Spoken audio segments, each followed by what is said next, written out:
Welcome to the Bahamas Tonight, the Northern Edition. Good evening, all. I'm Shashina Rule. As always, it is so great to have you with us. Tonight, uncertainty looms regarding the future of the only gaming facility on Grand Bahama as operators issued letters to casino workers during a special called meeting this morning. Joan Davis Roll fills us in. Speculations increased early Wednesday morning when over 100 employees of the Treasure Bay Casino were issued with letters which add to the further uncertainty of this premier casino property. Many are wondering, could this be the beginning of the end for Grand Bahama's only gaming facility? You may recall that it was back in March of 2010 that the casino made a major transition from Isles of Capri to Treasure Bay. The change in operation included a state-of-the-art upgrade. Since that time, the government has been heavily subsidizing the casino. This as they continue to search for another operator. ZNS News visited the Isles of Capri in search of answers regarding this latest turn of events. Our news team was escorted to offices of top management. There we met with Treasure Bay's Chief Operating Officer Susan Varnes and Casino General Manager Craig Turner. Can't you? We'd rather not. Thank you, though. Despite several attempts by our news team, both casino officials did not wish to be interviewed. They confirmed, however, that in an attempt to promote transparency, they met with casino employees at 8:30 Wednesday morning, where they issued letters. The communication reads as follows, and I quote, "The letter serves to confirm that you have been given 30 days notice that Treasure Bay Casino Al-Lokai's agreements to operate currently expires on February 24th, 2013. We will be working with the government in order to transition with another operator. We appreciate the hard work and effort during the past 3 years and have confidence that you will continue to provide exemplary service through the date of closing or until such time as another option presents itself." End quote. Now, while both Varnes and Turner did not confirm or deny a possible closure of the casino, they did state that because the government is engaged in negotiations, they did not wish to muddy the water in this regard. Meanwhile, visitors to the island say the casino is one of the major attractions, and they cannot imagine coming to Grand Bahama without a casino experience. The casino is obviously a part of the island, and it's great, and you come and gamble. If they closed it, because I know it's got to be a tax base for the Bahamas. I'd be crazy to shut down the casino. In the meantime, the future of the Treasure Bay Casino and over 100 employees continue to hang in the balance. Joan Davis Roll, ZNS Network News. Now, we contacted the office of the Minister for Gaming, the Honorable Obi Wolshcombe, but we were told that he was in a meeting. We will continue to follow this story. Executives of the Grand Bahama Port Authority, the Grand Bahama Development Company, and the Minister of State for Investment, the Honorable Kailis Roll, are attending the American Lodging and Investment Summit this week in Los Angeles, California. It is said to be the largest hotel investment conference in the world, attracting more than 2,000 major investment firms, hedge fund managers, hotel operators, and financiers.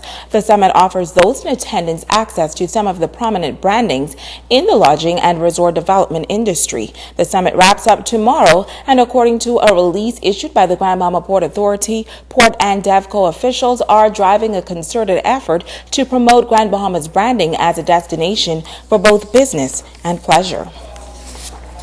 The co-chair of Urban Renewal on Grand Bahama, during her visit, Cynthia Mother Pratt met with the officials of the Royal Bahamas Police Force as well as centers throughout the island. Tonight, she says the program is achieving much success while highlighting the role of the police. Co-chairperson of Urban Renewal, Cynthia Mother Pratt, says during her visit, she was able to hear firsthand about some of the challenges impacting the program on Grand Bahama. We were able to hear from all of the workers. We were able to hear from the center coordinators and put in place the right personnel to make things work. She says in order for the program to be a success, it must be able to gain the trust of the Bahamian people, regardless of their political persuasion. She notes that she does not want the program to be seen as just a PLP initiative, but one that is inclusive of all Bahamians. This is why, she says, during her visit, there has been discussions on changing the attire of the Urban Renewal staff. We wanted to be clear that Urban Renewal is above politics. It's not a part of politics. Politics has no place in Urban Renewal. And that's what we're here to clear up and to make certain that it is clear to the Bahamian populace. When we go out and we say, listen, urban renewal is about this. We're about the people. We cannot be saying that in the same breath we have our people wearing the political clothing. But you're saying it's not politics. You see what I'm saying? No, we can't appear to be double standards here. The former Deputy Prime Minister also took the opportunity to inform the media that members of the police force is the leading authority in urban renewal. When questioned by the media about the role of Deputy Director Michelle Rackley, who has been at the forefront in recent time, Mother Pratt responded this way. As far as I know, she is the coordinator, but we do have coordinators in Nassau as well. The whole thing is for us to be on one accord. That's why we've come. We've not come to divide, we've come to unite. The police in the centers in New Providence, they head the centers, but there's a coordinator as well. They work in unison. There don't have to be any differences. We're about building. That's all we're about. We're about building. Mother Pratt firmly notes that her visit to Grand Bahama is not to discredit anyone, but to foster unity. We have come because we want to bring them all together as one. I am hoping that I can meet Miss Reckley before I leave, but I don't know. I was told she was off the island. That's why she was unable to be here. But be that as it may, I believe that urban renewal is one that is inclusive of everybody. We cannot move forward without the police. There is no urban renewal without the police. She says there has been many urban renewal success stories on Grand Bahama and throughout the country. We believe in urban renewal. Why? Because we see the results of lives being transformed through urban renewal. And with that, I want to thank the police again for the role that they are playing. She says urban renewal is on the right path and is making a difference in the community. The coordinator of the urban renewal program in the country, Superintendent of Police Stephen Dean, is a part of the team visiting Grand Bahama. He says urban renewal is really making a difference. Based on the records and what we're getting at Grand Bahama, there's some great work being done by the officers here in Grand Bahama and in New Providence likewise. The reality is that we want to look at synergy, that there's some things we can learn from Grand Bahama. There's some things we can learn from New Providence.